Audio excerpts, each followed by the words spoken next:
So hello everyone! Welcome to my channel again. Minsan-minsan lang tayo mag-video pero okay lang yan. And this is my room, medyo messy. So, kaya ako nag-video ngayon kasi I want to show to you one of my hobbies. I'm so creative din kasi. I'm like doing DIY, mga DIY sa mga clothes, yung mga paper bags, ganon. So, ngayon, ang gagawin natin is yung DIY bleach sa clothes.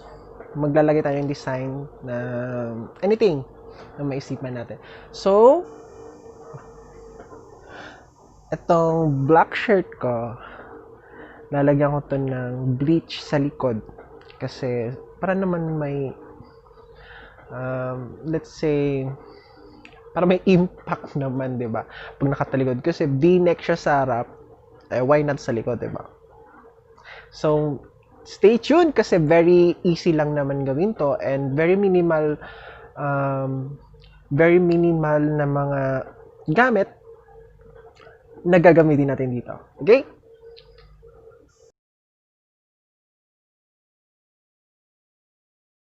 We need po dark colors na shirt. Pwedeng gamit, pwedeng hindi. We also need empty spray bottle or kahit yung sa alcohol bottle na maliit, pwede na po yun. Bleach, of course. Kung gusto nyo yung malapot na bleach, much better. Paper bag or anything na pwedeng ilagay sa likod ng shirt or sa loob ng shirt para po pag nag-spray tayo, hindi babalda yung sunrocks. And of course, tape or any kind of tape basta dumikit po sa ating damit. And of course, you need to create your own design. So first, we only need to be creative, guys. Kung ano man nasa isip nyo, bala na kayo mag-design ng shirt nyo. So ako, ang naisip ko dito is it's just a strip line. Ayan. Ganyan lang naman. So, very easy. You can create some mga angled na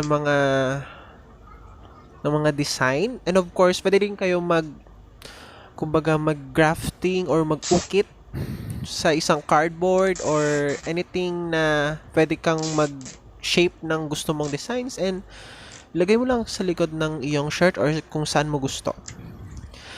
You don't need to be perfect or to be professional in doing this. Just be creative and have some fun. Kasi ako, na-enjoy ko to kasi kakapanood ko din ng YouTube. And I found out na why not? I can do something like this din pala in my own, di ba? Kaysa bibili tayo sa isang mall or sa isang online shop. Tapos titignan mo yung prices. Mahal naman. Tapos kaya mo naman pala gumawa, di ba?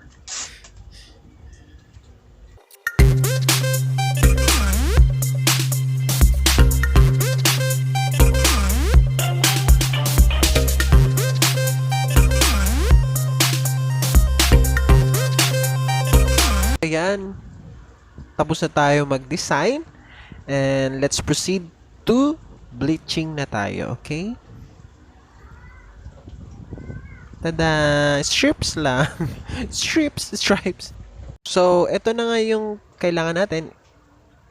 Cardboard, or carton, or anything na pwede nating ilagay sa ilalim ng ating t-shirt. So, you will put this in between po ng mga damit nyo or ng damit nyo para hindi magbalda yung bleach sa kabilang t-shirt natin or sa harapan, kumbaga.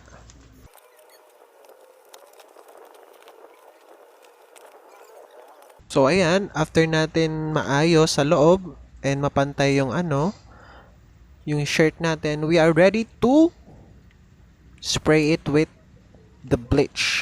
So, dito, nagmix na ako ng konting water then bleach. And napansin ko, medyo hindi pa rin tumatalab yung bleach. Kaya nag-second mixture ako nito.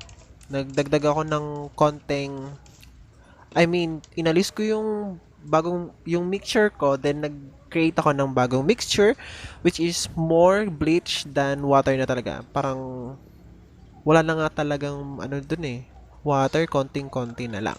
So, bahala na po kayo magtansya ng bleach kasi kung very strong naman yung bleach nyo, then kahit konti lang sigurong tubig, pwede na. Then spray-spray lang hanggang may makita kayong nag-fade na na color or parang pumuputi na, then that's the time na tignan nyo kung pwede na ba yun or I should stop. Okay? So, observe din po ang pag-spray nyo ng yung damit.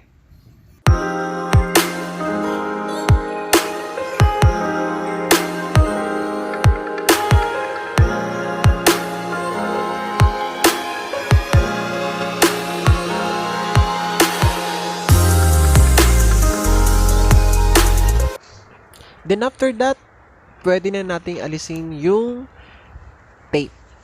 Gently lang kasi yung tape meron pa yung bleach, 'di ba? So kung ayaw mong mamantsahan or masira yung design na gusto mo, then ingat-ingat lang sa pag-peel off ng tape.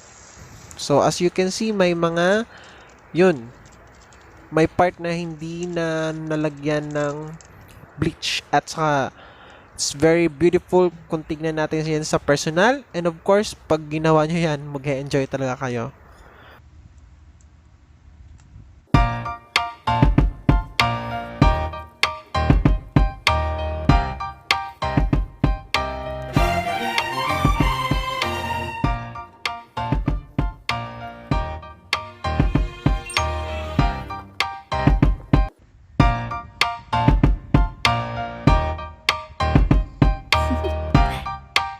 Do you want to know?